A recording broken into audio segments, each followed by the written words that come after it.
Today on Principles of Accounting, we're going to be looking at measuring and reporting financial performance. Not the whole topic, in a sense just the beginning of the topic, and we're going to be looking at how companies record their financial performance, and this is in the statement of income and expenditure, otherwise known as the profit and loss account. It is technically an account. You can look at these learning outcomes at your leisure by pausing. And here we start just with a general look at what we mean by revenue. And this is the money earned by a company, in this case Arsenal Football Club. And typically those revenues will come from a variety of sources, so that there's some element of diversification. If one area doesn't perform well, we hope that that is offset by another area doing better. How do we measure this profit? Well, to put it simply, is total revenue less total expenses. That's not money in and money out, but it is money earned, not necessarily paid, and expenses incurred, and again, not necessarily paid. So profit is not the same as cash flow. Here again, rather like, this is not Arsenal Football Club, it's Tesco's. And we have the revenue that earns less the costs, and the costs are split up in various ways that we're going to be looking at in a moment. So we've got cost of sales, which is the biggest item, which is presumably the cost of the food they sell. Then we have administrative expenses, and then we have some financial earnings and payments, taxation, and that gives us our profit for the year. We have operating profit up here, and these financial items giving us profit for the year. In theory, this profit can be distributed to shareholders. So it's the increase in shareholder wealth. And this is recorded here. If you remember from our look at the statement of financial position, otherwise known as the balance sheet, it is a record of the assets and all the finance used to acquire those assets. And that is made up of equity and liabilities, as the ones we dealt with. Profit is part of equity. It measures the increase or decrease in the shareholders' interests in the company. And this element can be broken down, as we were saying, into revenue less expenses. And in that way it fits into our statement of financial position. The layout is as given here, and it is a pretty standard one. And we were referring to these terms when looking at the Tesco statement, so you can always have a quick look back at that. But it had sales, it had revenue, it had cost of sales, it had operating profit after the operating expenses, and then it had some financial items, and that gave us the profit for the period that I said was available to distribute to shareholders. Here are some numbers for an imaginary company, and we just have typical numbers. In other words, cost of sales, as with Tesco's, was the major item, and then followed by a whole list of expenses. Obviously the relative size of the cost of sales and expenses will vary greatly between businesses depending on their activities. Then we have some financial items here giving us our profit for the period, the amount that is potentially payable to the shareholders. Let's start by looking at the cost of sales. This presents the logic of it. We start with our opening inventories plus goods bought. So if we imagine, say, a car salesman, and these are cars on the forecourt, if he started at the beginning of the year in January with 3 cars, during the year 1, 2, 3, 4, 5, he purchased 5 cars, and then at the end of the year he only had 2 cars on the forecourt. We work out by a process of logic that 6 cars must have gone out, either stolen, sold, or whatever, but that is going to be his cost of sales. We do it in this way because it's simpler than, although many companies will record this, he'll be able to show invoices for the cars he's sold, no doubt, but with these simple numbers, the blue recording goods as they go out the door is quite a simple exercise, but for much stock, and we've got to think of a company might have thousands and thousands of items of stock, recording the movements is difficult, though with computerized systems that may be possible. It's easier to work out what the blue value must be by working out these than by actually recording things going out the door. Companies do record things going out the door in their management accounts, but for the financial accounts, this is the route of checking, because we can measure the closing inventory easily by having a stock take, where at a certain day, end of the year, end of the financial year, we will go in and just count the stock and value it. And that's a simple exercise, and auditors are always doing stock takes. So the opening inventory will be the closing stock take of the previous period. So that takes care of these 2 values. Then the purchases we can see by invoices. So we can just check the invoices. In that way, we are able to calculate the implied figure for the blue. Whether we want to check the blue figure, the cost of goods sold, against any sort of other system of recording the movement is something that we can do if we want. But the green and the red calculations are the main ones. Stock take is a pretty vital exercise, because if, for example, we decide that there's only 1 item of stock, not 2 items of stock, then that means that 1 item has to go into cost of sales, and that is going to be deducted from your sales revenue. Often firms will want to value their closing stock as highly as possible, because if they can increase this value, it means that by implication this value will be less. And when we put some numbers to it, you can see how that would work out. So 232 opening inventories like that and like that. If we increase this by 5,000 to 80,000, then that would reduce this to 149,000. Okay, and that's just the simple arithmetic of the process. And obviously if we've lowered this to 149,000, that means our gross profit is higher.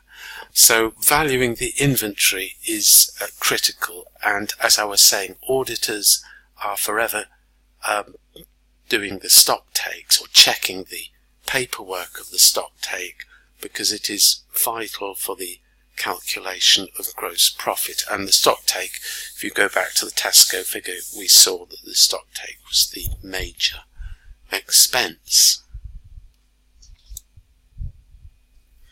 How do we define revenue, which is one of the numbers, it's the biggest number there, hopefully. So it can be measured reliably, obviously, and it's probable that the economic benefits will be received or have been received.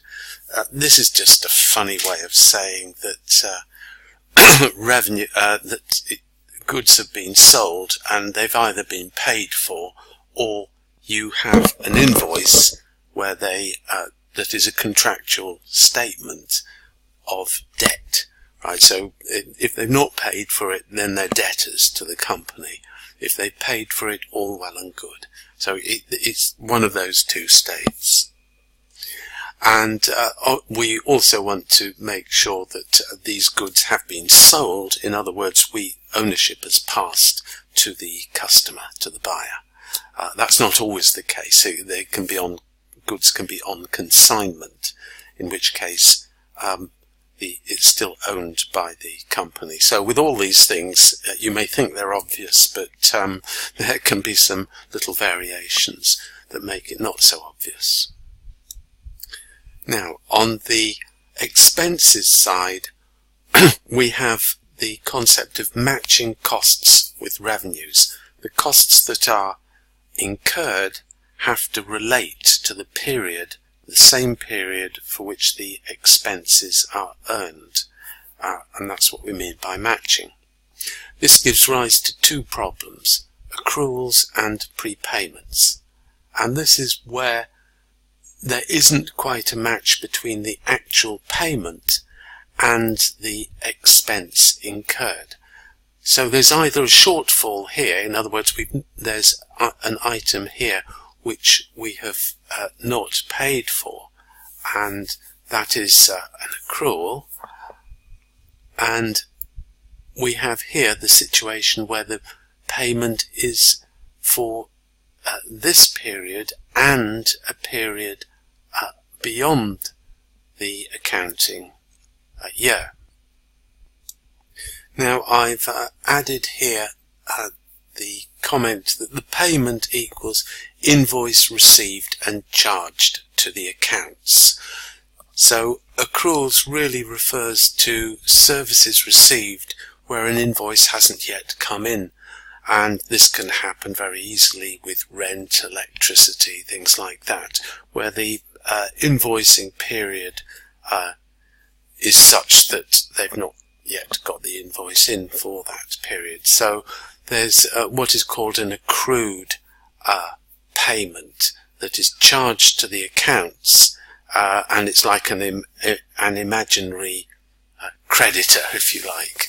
We have to create one because we know that this service has been received, whatever it is, and that we've got to charge it to the accounts, even though an invoice hasn't actually arrived. And then we have this situation where the invoice has arrived, we've debited it to the accounts, and but it covers more than just our accounting period. It accounts for some of the following period, and the A here is going to be the prepayment from the previous period being charged to this period which it belonged to, because it was a prepayment from the previous period. So we've got either this shortfall or paying too much, and we've got to adjust the accounts to get a charge in the accounts, in the income and expenditure statement for the actual year. Here are some examples. Suppose we have a salesman commission, and he has earned £6,000. We've paid him £5,000, but we owe him £1,000. So that we would treat as an accrual. He doesn't invoice us because you don't invoice the company you work for. So there won't be an actual invoice for it, but you know that this money is due and it's not been charged to the accounts. So that's our accrual, and that will go to the statement of financial position, and indeed this charge will go to the income statement, as will this accrual. So the income statement gets 6,000, the accrual gets this 1,000, which I call the imaginary creditor, and the cash will go to the statement of cash flows like that. On the rent side, as an example of prepaid expense, rent payable is 16,000 for the year, and that's what we charge to the income statement. However, we have paid 20,000, and clearly 4,000 of that relates to the following year, and so we put that as an imaginary debtor, I guess, a value that has yet to be used up, and so it's a kind of asset, like a debtor. So that goes to the statement of financial position, and that goes to the cash flow statement, and that minus that equals our rent payable. So if we just go back to here, it's the payment there minus that payment goes in as our charge. And there may be some prepayment from the previous year, but we've not recorded that. Accounting conventions, materiality that we looked at with stock is an issue. We're not going to worry too much about small items that aren't going to materially affect our profit and loss account, and the accruals and prepayments convention. Now, we come to another major topic on the income statement, which is depreciation. And the problem that this is addressing is that companies have a lot of fixed assets, lathes, cars, buildings, fixtures and fittings, and these all get worn out over time. And the accounts have to have some record of this loss of value. And it's clearly not a loss of value that is recorded in the terms of invoices. So we have to put in an estimate of the loss in value of the asset. Right, and these following slides are the way in which we make this estimate. We need the cost of the asset, how long it's going to last, its value at the end of its life, and the way in which we're going to show up the value used up, because the value used up in simple terms is going to be the difference between the cost of the asset and its residual, its end of life value. That is the value used up over the lifetime. And there are different ways of attributing the loss in value to the time periods. One is the straight line method, where we just take in this case, an asset of 4 years that started out at 80,000 value, went down to, is that 0 at the end of 4 years. So we just charge out the 20,000 a year to each period. And in that way we work out the loss in value, which we call depreciation. If we have a machine here at that value, residual value there, 4 years, so we would charge 19,031 every year to the accounts. Another way is the reducing balance method, a little bit fussier with this formula here. I don't think we need to worry too much about that, but its effect is to depreciate the asset by a percentage rather than a fixed amount. So P is the depreciation percentage.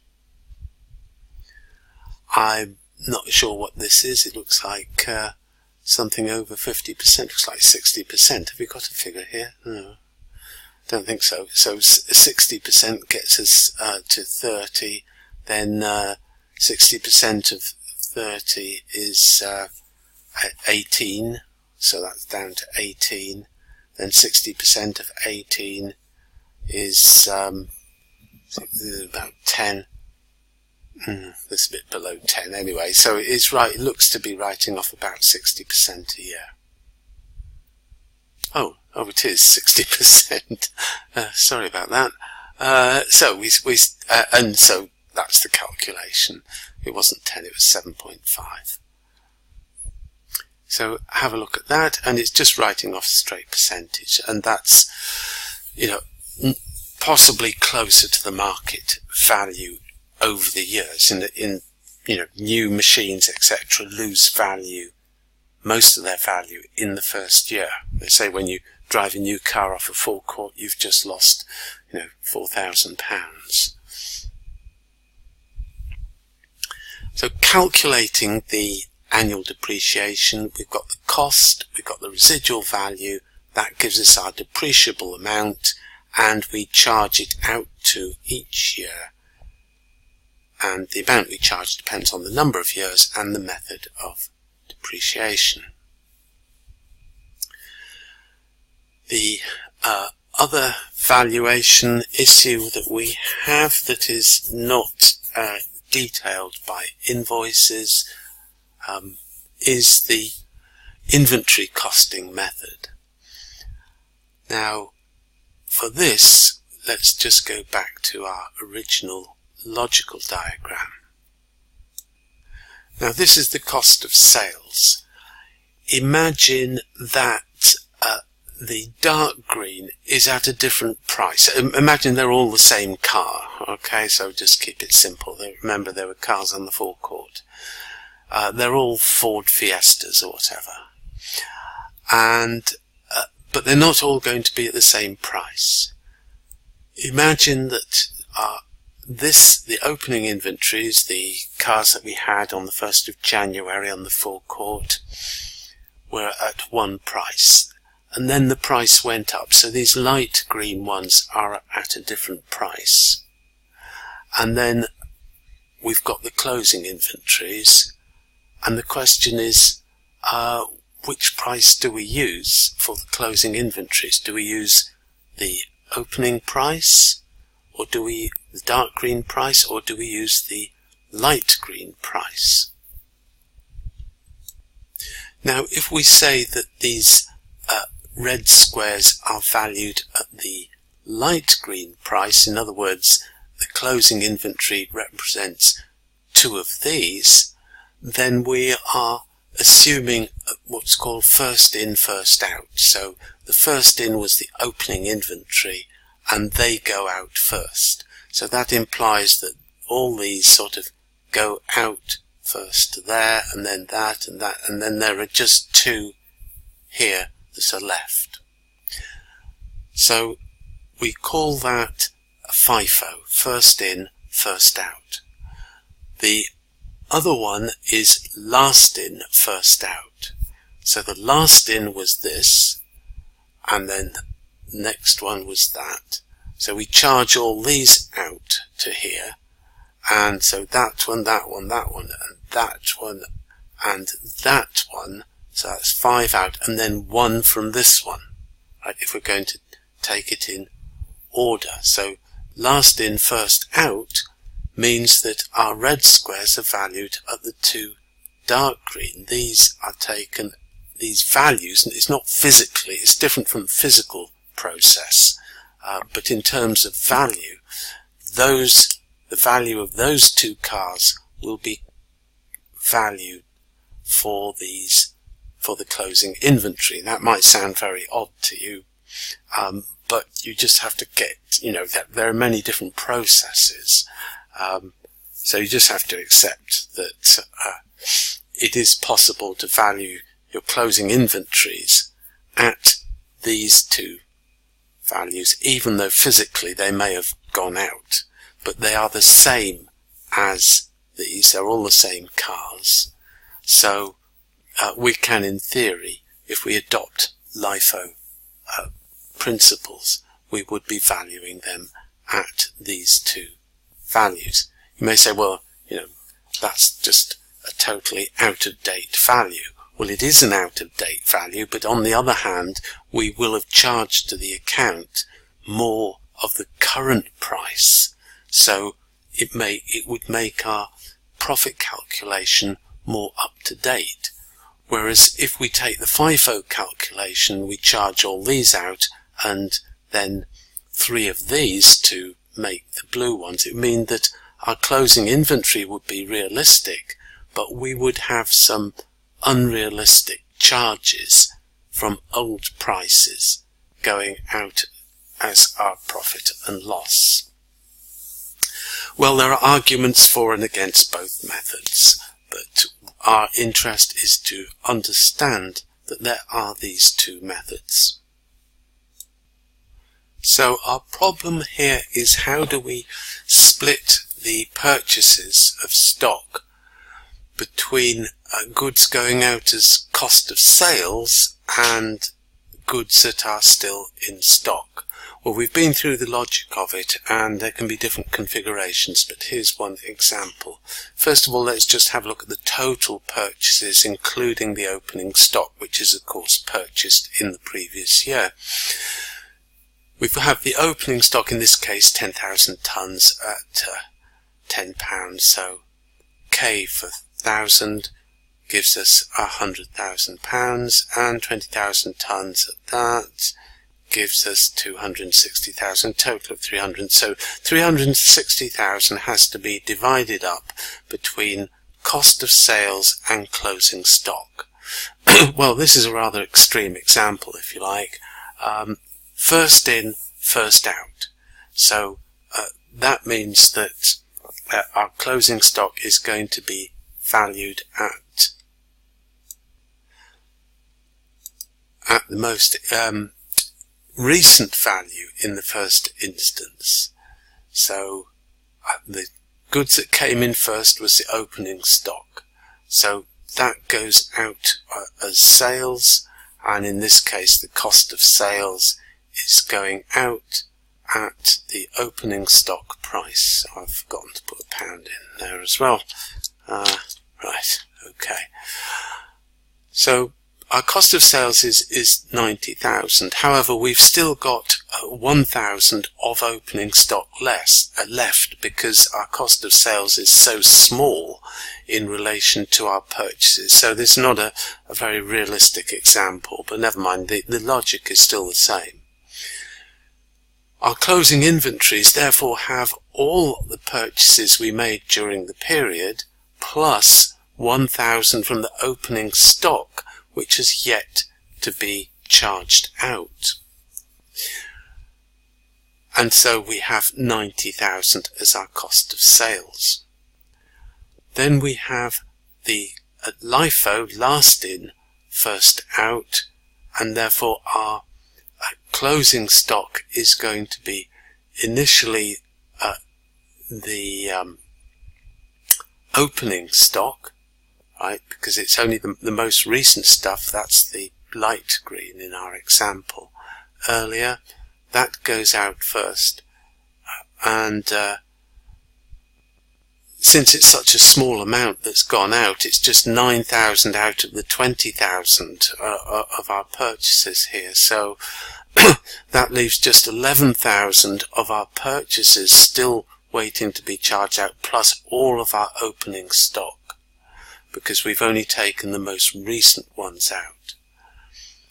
Our cost of sales in inventory used, as it says there, is therefore going to be purely out of our purchases, starting with the most recent one coming in. We can compare the two methods, and we were saying that the advantage of LIFO is that it has a more realistic charge to the profit and loss account. In this case, it's being charged out at the current price. Notice the price has gone up from £10 to £13, so it's being charged at the latest price, so that's good. But on the other hand, in its closing stock, it's got some stock at very old prices, at the old price of 10, all of it. So that could be thought of as something of an undervaluation there. The FIFO system, the position is reversed. We've got all our cost of sales going out at the old stock price of 10. So it's a lower, as you can see, a lower charge to the profit and loss account. But our inventory, it has more that is, in fact, all of it, well, 20k of the 21,000 is at the latest price. So our closing inventories are at a better valuation than the LIFO. But the other side of that coin is that our cost of sales is not as realistic as the LIFO. Right, so the way to remember this is the acronym FIFO, first in, first out, LIFO, last in, first out, and if you remember the dark green, light green and red blocks, you will remember which to charge out. On to our next major valuation topic, which is bad debts, or debt impairment as the modern term is, and these are debts that are written off. We talked about sales producing either cash if it had been paid, or an invoice saying that you owed money. And obviously at the year end, when looking at the balance sheet, we want a realistic valuation of money owed, and some of the debts are never going to be paid, so they have to be charged to the profit and loss account as a bad debt. And to do this, we reduce the trade receivables on the balance sheet, statement of financial position. We reduce our trade receivables on that, and we increase our expenses in the profit and loss account. Here are some statistics. Average bad debt loss percentage for European businesses. Oh, I'm sorry, it's not a reference to the article. There should be. So bad debts have been going up in business at 3%. That's quite a high percentage, because margin on sales may be as low as, well, hopefully higher than 3%, because 3% of your sales is just being charged out as bad debt, going straight as an expense. Bad debts are extremely expensive, and the finance department will have its debt collection service, or somebody whose job it is to try and collect debts. And it's a difficult problem in a business. I worked in a business where our bad debts were going up. We wondered why, and then we discovered that there were certain salesmen going round in Wales selling to farmers and saying, oh, you needn't bother to pay, just and so he was getting, as a salesman, he was getting his credit for the sale and getting his bonuses, etc., etc., but we just weren't able to collect the debts. So, and that's the kind of problem that can arise in a company.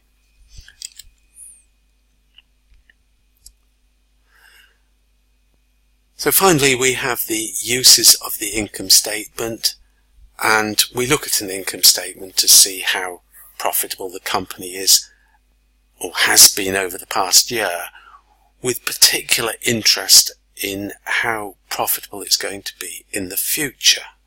And to get some estimate of that, we have to look at how the profit was derived. We have to look at the changes. Have expenses increased as a percentage of revenues? Which expenses have gone up? What are the exceptional items?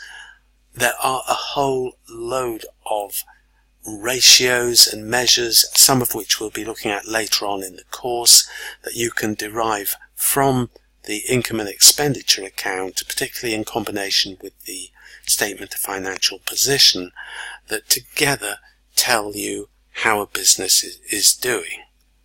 So finally, just think about how you would measure the profitability of a company. We looked at the Tesco accounts, we saw it made a profit. Well, how profitable is it that? How would you translate it? I mean, if you just said so many millions of pounds, that's not going to mean a great deal. We want to see how profitable it is in a manner that's comparable with other companies. So percentages are very useful in that. So you might think of, well, what percentages would we want to look at from an income statement that would tell us how well or badly the company is doing? So it's not all mechanics. We have to use our imagination at times. Okay, that completes our look at the income statement, and or otherwise known as the profit and loss account.